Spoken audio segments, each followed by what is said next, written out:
Isn't it wild that we're getting Nick Diaz versus Vicente Luque in 2024?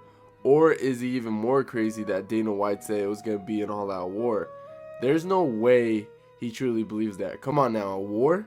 Now don't get me wrong, Vicente Luque has been in some intense battles in his days, and the same goes for Nick Diaz, but let's be real, this fight is actually going to be really sad and disappointing. Anyways, call me crazy if you want, but I generally believe that Nick Diaz has a huge chance of beating Vicente Luque.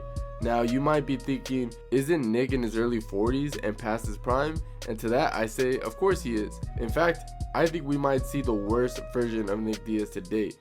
Even worse than his return fight against Robbie Lawler a few years back.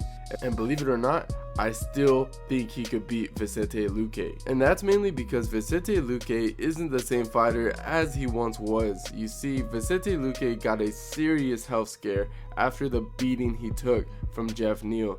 And the beating was rough, man. Jeff was beating up Vicente Luque like he owed him money. And it was around August 2022 where he was diagnosed with a brain leak. This condition required him to take a long break from fighting and undergo extensive medical tests if he could safely return to the sport. But obviously, as we all know, that he was able to come back eventually to the sport, and since then he has been able to have 2 fights. And you can clearly tell that he's not the same fighter anymore. I mean, Vicente gave up in his fight against Joaquin Buckley.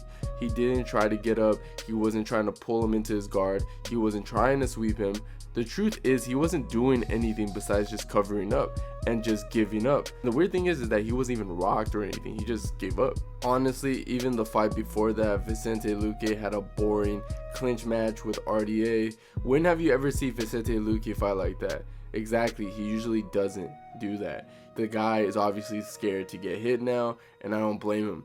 I mean, I would be too if I had a brain injury like that, and honestly, it's just a sad thing to see. Now, to be fair, Nick Diaz quitted on himself when he fought Robbie Lawler the second time. The big difference is that Nick went toe-to-toe with Robbie until he got clipped really bad and gave up. This fight is tricky because Vicente can't take a punch like he used to, but technically he's still in his physical prime.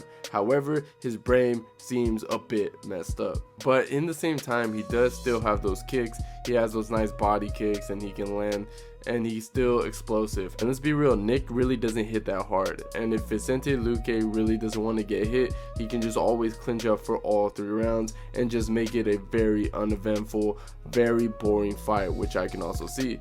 And I have a strange feeling that we might see Nick at his worst. He really needs the money and looked terrible in his last fight. Even though he looks in shape now, that can always change. I'm not sure what went wrong last time, but I hope it doesn't happen again. Overall, this fight is just gonna be gross. And you know what's the thing that kind of annoys me? Is that they could have given Nick another veteran.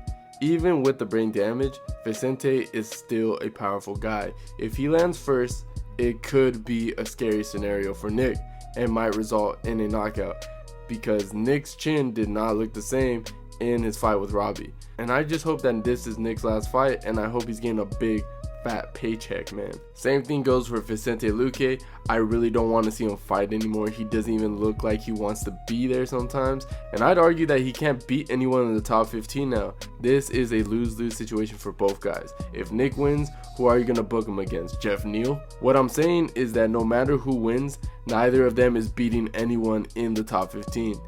And man, this fight is just depressing. And of course, Tony's fighting on the card too, so this whole Abu Dhabi card feels like a downer.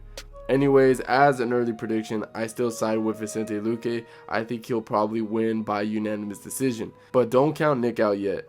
I can see Vicente Luque giving up at some point. And as sad as that sounds, it would be awesome to see Nick win and ride off into the sunset with a win. But yeah, what do you guys think of this entire situation, and who do you actually pick for this fight? Let me know in the comments down below, and if you enjoyed the video, please leave a like, and don't forget to subscribe to the channel if you haven't already. And like always, I'll see you guys on my next one.